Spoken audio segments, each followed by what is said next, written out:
Okay. I want to switch it a little bit and talk about some fun stuff. Hats. So I think you have on a fabulous hat. And one of my favorite hat icons, the civil rights icon, Dorothy Irene Height. Always in extravagant and very ornate hats.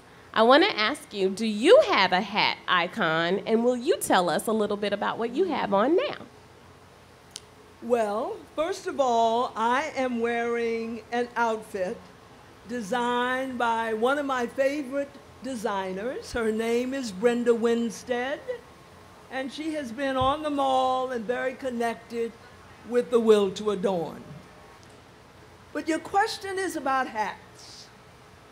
And those of us who love dearly Dr. Dorothy Irene Height have to remember that she, while a shero to us, had her own shero.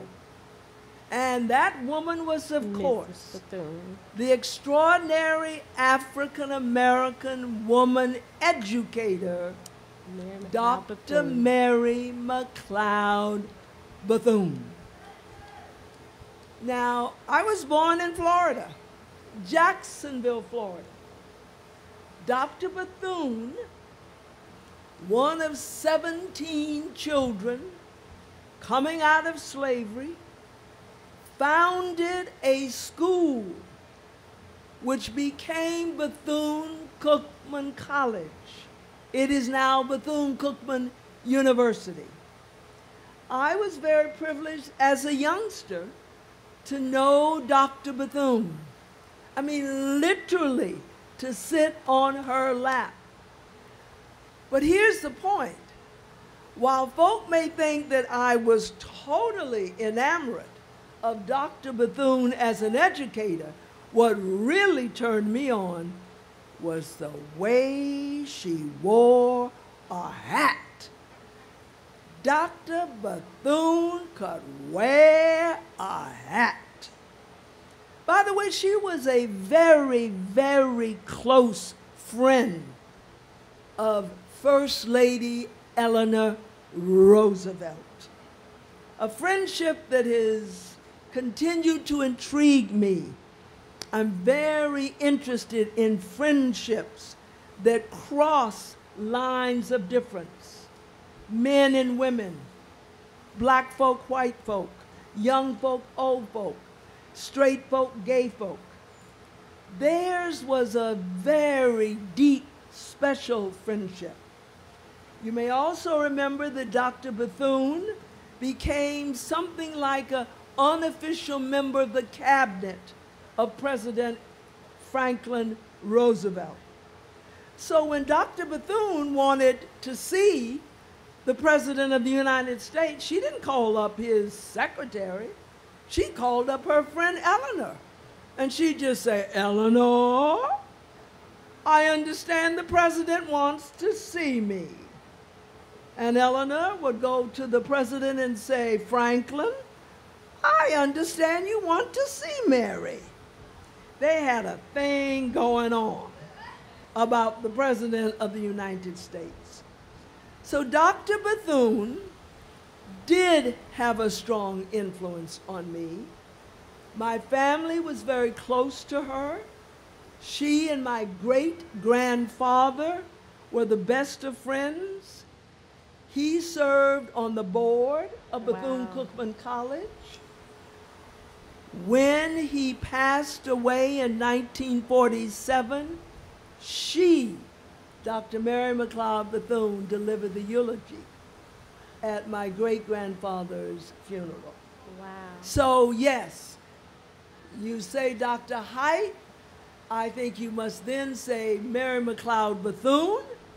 I think you must then think about the Negro Women's Club movement, which is what Dr. Bethune started, or helped to start. Now, one more thing. Speaking of Hasidic, Dr. Bethune would often give talks at luncheons of black women. Hasidic black women who would come with their gloves and their hats and their pearls. And Dr. Bethune would come no less with her hat and her pearls and her gloves. But she had a lesson for her sisters. She would often begin by saying, "My sisters, you've got to stop playing so much bridge, and you've got to start building bridges back into the communities that you have come from." And then she would use a phrase that has come down to Dr. Dorothy Irene Height, and is still the signature line for the National Council of Negro Women. Dr. Bethune would say, "My sisters, go ahead, climb to the very top of your profession. You have every right to be on top. But you must remember to lift others as you climb." And so Dr. Bethune was not only a great educator, she not only gave willingly, generously of herself to her community and to her nation, she believed in service. Absolutely. As being at the core of leadership, at the core of living a good life. Awesome, awesome, awesome. Thank you so much for that.